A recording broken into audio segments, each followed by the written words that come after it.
Hello, folks. Welcome to Kudlow. I'm Larry Kudlow. All right, hate to do it. I know it's a little boring, but we are going to report on the debt ceiling update this evening, and House Speaker Kevin McCarthy is going to be here in just a moment to help us. But first up, I just wish somebody would explain to me why the White House Press Secretary, Karine Jean-Pierre, is attacking Speaker McCarthy and the House Republicans at her briefing today, when, in fact, Mr. McCarthy's senior emissaries, Congressman Garrett Graves and Patrick McHenry, journeyed from Capitol Hill down to the White House to negotiate with Joe Biden's senior people.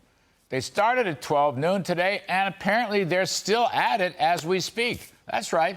KJP attacking the people who are in the same building trying to negotiate a deal. And this comes after a long session last night where the White House people were up at the Capitol Hill and reportedly made some progress. In fact, it is possible that a good deal of progress is being made on the key spending issues right now. We are getting positive reports.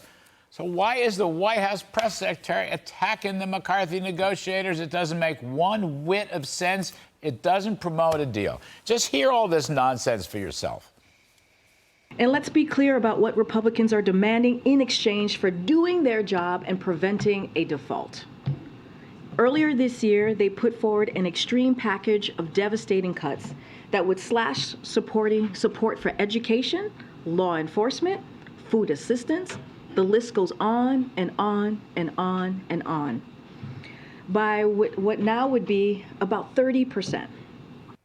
Yeah, she'd make a hell of a negotiator, wouldn't she? On and on and on and on, devastating cuts, nonsense. Then you've got, wait a second, these crazy far-left people screaming doom and gloom if $1 were ever cut from the federal budget, even though, by the way, non-defense discretionary spending has increased about $150 billion, 19% higher than inflation.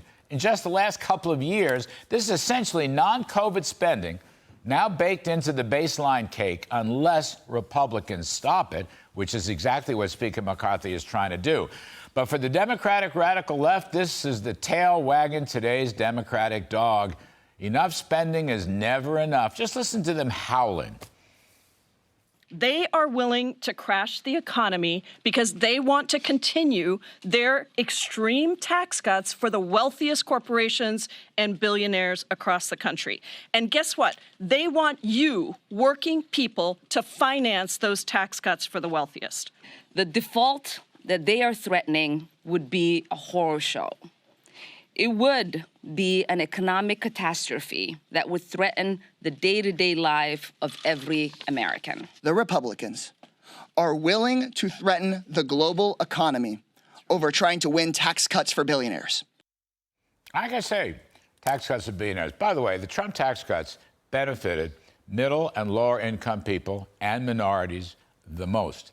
And those are facts. CBO, Joint Tax Committee, the analysis has already been made. So these are crazy people.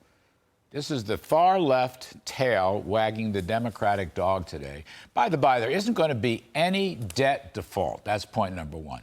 Point number two I'll make, the risk of recession is high, mainly because of Biden inflation, which has gone up 15% since February 2021, with groceries up 20%, gasoline up 44%, overall energy up 33%, electricity up 21%, and get this, real wages, this is for working folks, blue-collar folks, down more than 7%.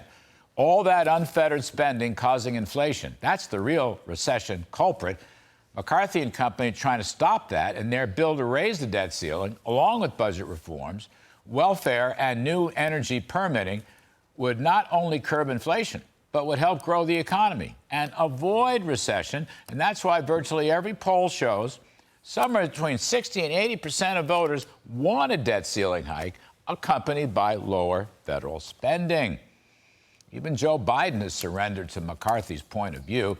And while negotiators are hammering out the details, the Democratic lefties, including the White House press secretary, are, of course, trying to sabotage it. So tell me again, how do you spell dumb? Or better yet, just save America and pass the bill.